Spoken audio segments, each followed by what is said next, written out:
हिमाचल प्रदेश में भाजपा प्रत्याशी चुनाव प्रचार में जुटे हुए हैं। भाजपा प्रत्याशियों ने चुनाव प्रचार का दूसरा दौर शुरू कर दिया है। शिमला लोकसभा क्षेत्र से भाजपा प्रत्याशी सुरेश कश्यप आजकल पांवटा साहिब क्षेत्र के दौरे पर हैं। आज भुज में दौरे के दौरान सुरेश कश्यप ने कहा कि केंद्र और हिमाचल में भाजपा की सरकारें बनना तय है। उन्होंने आश्वासन दिया कि इस क्षेत्र के लोगों को जनजातीय दर्जा जरूर मिलेगा। पूर्व भाजपा अध्यक्ष और सांसद सुरेश कश्यप आजकल धुआंधार चुनाव प्रचार कर रहे हैं। सांसद सुरेश कश्यप गांव-गांव जाकर लोगों से भाजपा को वोट देने की अपील कर रहे हैं।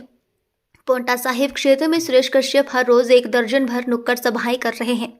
कार्यक्रमों में स्थानीय भाजपा विधायक सुखराम चौधरी और मंडल के कार्यकर्ता भी उनके साथ शामिल रहे। नुक्कड़ सभाओं में सांसद केंद्र सरकार की योजनाएं और प्रदेश की कांग्रेस सरकार की नाकामियां गिना रहे हैं। आज भोज क्षेत्र में आयोजित नुक्कड़ सभाओं में सुरेश कश्यप ने कहा कि प्रदेश की कांग्रेस सरकार के 15 महीनों के शासनकाल में ही सरकार की कथनी और करनी में अंतर नजर आ गया। ना तो महिलाओं को 1500 मिले, ना ही 5 लाख युवाओं को रोजगार। कांग्रेस की कोई भी गारंटी पूरी नहीं हुई। देखिए, कांग्रेस पार्टी और इनके बड़े नेता आज चुनाव से भाग रहे हैं। इनकी जो प्रदेश की मुख्यमंत्री स्वयं और प्रदेश अध्यक्षा, उन्होंने स्वयं मंडी से चुनाव लड़ने के लिए मना कर दिया था। अभी वर्तमान स्थिति क्या है इस पर तो मुझे ज्यादा जानकारी नहीं है। उन्होंने स्वयं जो है चुनाव लड़ने से मना कर दिया था। ऐसे ही इनके बहुत सारे नेता जो हैं चुनाव लड़ने से मना कर रहे हैं। स्थिति यह है कि कांग्रेस पार्टी अभी तक अपने कैंडिडेट्स तय नहीं कर पाई है। देश में भी यही स्थिति है और प्रदेश में भी यही स्थिति है। अब आने वाले समय में देखते हैं कि क्या कांग्रेस पार्टी करती है। लेकिन कुल मिलाकर मैं कहना चाहूंगा कि आज कांग्रेस पार्टी जो देश का सबसे पुराना दल है और जिसका पूरे देश के ऊपर परचम लहराता था, लेकिन आज उनकी स्थिति क्षेत्रीय दलों से भी जो है कम हो गई है।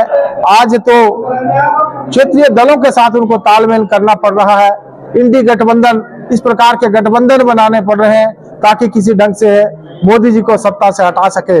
लेकिन ऐसा संभव नहीं है। जनता ने मूड बनाया है, मोदी जीत कर आएंगे, ऐसा तय है। जनता ने मन बना लिया है।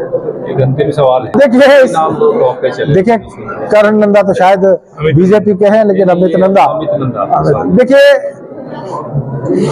चुनाव में जो भी आएगा, चुनाव कोई ना कोई तो आएगा ही, जो भी आएगा चुनाव लड़ना है। कोई व्यक्तिगत लड़ाई किसी से नहीं है, कोई पर्सनल लड़ाई नहीं है। ये चुनावी रूपी लड़ाई है, विचारधारा की लड़ाई है। लड़ेंगे भी और जीतेंगे भी, सामने चाहे जो भी होगा, इस बात का कोई फर्क। जहां तक कासगिरी एरिया को हाटी करने की बात थी, उसको हमारी सरकार के समय में पूरा किया गया और मैं समझता हूं कि हर बार इसके ऊपर राजनीति होती थी। पिछले 55 सालों से लगातार राजनीति होती रही। लेकिन हमने एक प्रयास किया कि या तो ये मुद्दा पूर्ण कर लिया जाए या फिर केवल राजनीति इसके ऊपर ना हो। और लोकसभा के अंदर भी ये पारित हुआ, राज्यसभा में भी पारित हुआ। महामहिम राष्ट्रपति महोदया के द्वारा इसको जो है पास कर दिया गया। लेकिन बीच में जो है कुछ लोगों ने इसमें अड़चन डालने का प्रयास किया।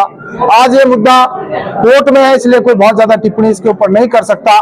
लेकिन हमारा एक प्रयास रहा कि जो लोग इसकी मांग कर रहे हैं। दूसरी बात ये भी कहना चाहूंगा, हमारे जो अनुसूचित जाति वर्ग के भाई थे, उन्होंने कहा कि हम इसमें एसटी नहीं बनना चाहते, हम जो ट्राइबल का हमको दर्जा नहीं चाहिए। तो उनकी मांग को भी हमने पूरा किया और एससी को जो है उससे बाहर रखा गया। आज क्योंकि मामला कोर्ट में है, इसलिए कोर्ट के विचाराधीन होने के कारण कोई बहुत ज्यादा टिप्पणी नहीं कर सकता। लेकिन इतना अवश्य कहूंगा कि जो लोगों की मांग थी, हमने उसके लिए पुरजोर कोशिश की है और अब जनता को ही तय करना है कि किसने इसको कहां तक ले जाने की कोशिश की और किसने इसमें रुकावटें पैदा की है।